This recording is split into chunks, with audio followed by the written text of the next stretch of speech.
वालेकुम फ्रेंड्स, मैं हूं Mohammad Idris Khan and you are watching Sky World Professional YouTube channel. Friends, हमारे चैनल पर टेंसेस का जो सेशन चल रहा है तो उसमें आज का जो टॉपिक है वो है प्रेजेंट परफेक्ट टेंस, यानी फ़ेल हाल मुकम्मल। तो वो सेंटेंस कि जिसमें एक काम रिसेंटली मुकम्मल हो जाता है तो वो फ़ेल हाल मुकम्मल टेंस की कैटेगरी में आता है। तो फ्रेंड्स, सबसे पहले हम पढ़ेंगे इस टेंस की पहचान कि हमें कैसे पता चलेगा कि ये प्रेजेंट परफेक्ट टेंस है। तो सबसे पहले हम इसकी पहचान के बारे में पढ़ेंगे, यानी जिस जुमले के आखिर में अगर हम उर्दू में एक जुमला लिखे और उसके आखिर में चुका है, चुकी है, चुके हो या चुका हूँ, लिया है, किया है वगैरह आते हैं तो वो हमारे पास प्रेजेंट परफेक्ट टेंस का सेंटेंस होगा। फ्रेंड्स, एक बात याद रखिए, प्रेजेंट परफेक्ट टेंस में वर्ब की हमेशा थर्ड फॉर्म यूज होगी। अगर इसमें हम हेल्पिंग वर्ब की बात करें तो हेल्पिंग वर्ब इसमें हमारे पास हैज या हैव लगेगा। हैज किसके साथ लगेगा और हैव किसके साथ लगेगा, अब अभी मैं आपको दिखाऊंगा। हैव, सबसे पहले हैव की बात करेंगे कि हैव कौन कौन से हमारे पास जो प्रोनाउंस है उसके साथ आएगा। यू, दे, वी, यानी फर्स्ट और सेकंड पर्सन और साथ प्लूरल भी हो तो उसके साथ हमेशा हैव ही लगेगा। हैज किसके साथ लगेगा, he, she, it, name third person जो हमारे पास है और साथ सिंगुलर। अगर सेंटेंस में सिंगुलर की बात हो तो उसमें हमेशा हैज ही लगेगा और अगर प्लूरल हो तो उसके साथ हैव हमेशा इस्तेमाल किया जाएगा। उसके बाद देखते हैं जुमला बनाने का तरीका। प्रेजेंट परफेक्ट टेंस में सिंपल सेंटेंस में हमेशा पहले सब्जेक्ट लगेगा, उसके बाद हेल्पिंग वर्ब लगेगा, उसके बाद वर्ब की तीसरी फॉर्म यानी थर्ड फॉर्म लगेगा और आखिर में ऑब्जेक्ट लगेगा। नेगेटिव सेंटेंस की बात अगर की जाए तो सबसे पहले सब्जेक्ट लगेगा, उसके बाद हेल्पिंग वर्ब, लेकिन हमेशा याद रखिए हेल्पिंग वर्ब के फौरन बाद नॉट का इस्तेमाल होगा। अक्सर बच्चे नॉट का इस्तेमाल वर्ब के बाद कर देते हैं जो पूरा सेंटेंस गलत हो जाता है। ये बात आपके जहन में होना चाहिए कि नॉट को हेल्पिंग वर्ब के फौरन बाद हमेशा लगाएंगे नेगेटिव सेंटेंस में।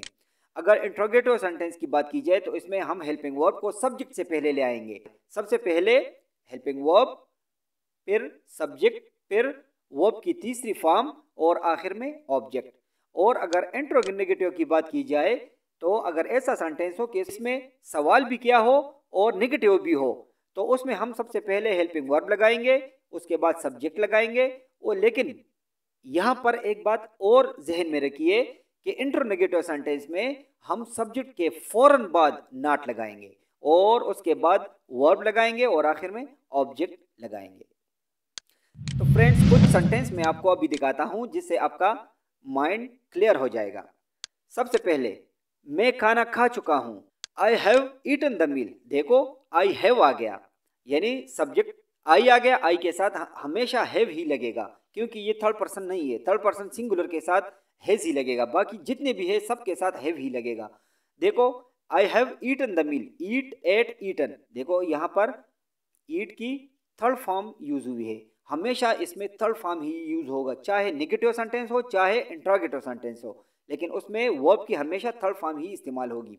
उसके बाद हम मैच जीत चुके हैं, we have won the match. देखो विन, वॉन, यहाँ पर भी विन की थर्ड फॉर्म ही यूज हुई है, we have won the match. उसके बाद उसने सवाल हल कर लिया है, he has solved the sum. देखो यहाँ पर सब्जेक्ट के बाद फौरन हेल्पिंग वर्ब, हेल्पिंग वर्ब के बाद वर्ब की तीसरी फॉर्म और आखिर में ऑब्जेक्ट। उसके बाद बारिश थम गई है, it has stopped the rain. उसके बाद नेगेटिव सेंटेंस, अगर नेगेटिव सेंटेंस की बात की जाए तो यहाँ पर नहीं लगेगा उर्दू में और इंग्लिश जुमले में नॉट का इजाफा होगा। मैं खाना नहीं खा चुका हूं, I have not eaten the meal. लेकिन देखो यहाँ पर सिर्फ हमने नॉट का इजाफा किया, बाकी सेंटेंस वैसे का वैसा ही लगेगा, उसमें कुछ चेंजिंग नहीं होगी। उसके बाद हम मैच नहीं जीत चुके हैं, we have not won the match. देखो यहाँ पर उर्दू सेंटेंस में नहीं आ गया और यहाँ पर नेगेटिव सेंटेंस में नॉट आ गया, लेकिन एक बात जहन में हमेशा ये भी याद रखिए, नॉट हेल्पिंग वर्ब के फौरन बाद नॉट लगाएंगे, अगर यहाँ पर आपने नॉट नहीं लगाया, किसी और जगह लगा दिया, तो आपका सेंटेंस गलत हो जाएगा। उसके बाद हमारे पास है उसने सवाल हल नहीं कर लिया है। He has not solved the sum. Subject, helping verb के फौरन बाद नॉट, वर्ब और आखिर में ऑब्जेक्ट। देखो, बारिश तम नहीं चुकी है, it has not stopped the rain. उसके बाद हम इंट्रोगेटिव सेंटेंस की बात करेंगे। इंट्रोगेटिव सेंटेंस में हमारे पास है, क्या मैं खाना खा चुका हूं। देखो यहाँ पर निगेटिव नहीं है, सिर्फ इंट्रोगेटिव है। इंट्रोगेटिव सेंटेंस सवालिया अंदाज में होते हैं। क्या मैं खाना खा चुका हूं। Have I eaten the meal. देखो यहाँ पर हैव इंट्रोगेटिव सेंटेंस में एक खास बात, हेल्पिंग वर्ब को हमेशा आप सब्जेक्ट से पहले लाएंगे और उसके बाद सब्जेक्ट लगाएंगे, तो तब हमारा सेंटेंस ही सही होगा और आखिर में साइन ऑफ इंटरोगेशन लगाएंगे, चाहे उर्दू सेंटेंस हो या चाहे इंग्लिश सेंटेंस हो। उसके बाद क्या हम मैच जीत चुके हैं। देखो, हमारे पास प्लूरल है, जमा है, तो प्लूरल के लिए हमेशा हैव ही लगेगा, हैज नहीं लगेगा। Have we won the match. देखो, बाकी सेंटेंस वैसे का वैसा ही है, सिर्फ यहाँ पर हेल्पिंग वर्ब और सब्जेक्ट को हमने चेंज किया एक दूसरे के। उसके बाद इंटरनेगेटिव की बात करते हैं, जो नेगेटिव भी हो और इंट्रोगेटिव भी हो। वो कैसे जुमले हैं। देखो, अभी क्या मैं खाना नहीं खा चुका हूँ। देखो, इसमें अब क्या भी आ गया, यानी इंट्रोगेटिव की निशानी भी है और नहीं भी है, दोनों आ गया। ऐसे जुमले भी हमें देखने को मिलते हैं। तो इसी सेंटेंस का इंग्लिश कैसे होगा। Have I not eaten the meal. देखो, यहाँ पर हैव हमने सब्जेक्ट से पहले लगा दिया, लेकिन इसमें एक और बात हमेशा जहन में रखिए, हैव के बाद नॉट नहीं लगाएंगे।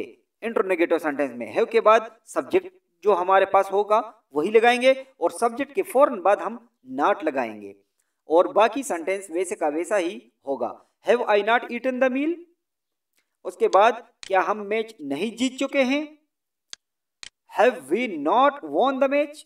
देखो, वैसे यानी हेल्पिंग वर्ब सब्जेक्ट से पहले और सब्जेक्ट के फौरन बाद नॉट, उसके बाद बाकी सेंटेंस हम वैसे का वैसा ही लिखेंगे। हमेशा इंतजार रहेगा। फ्रेंड्स, अगर आपको हमारी वीडियो अच्छी लगी हो तो उसको लाइक करें और अपने फ्रेंड्स के साथ शेयर करें ताकि उनका भी फ़ायदा हो जाए। और अगर आप हमारे चैनल पर नए हैं तो हमारे चैनल स्काई वर्ल्ड प्रोफेशनल को सब्सक्राइब करें। तो मिलेंगे नेक्स्ट वीडियो में, तब तक के लिए अल्लाह हाफिज़।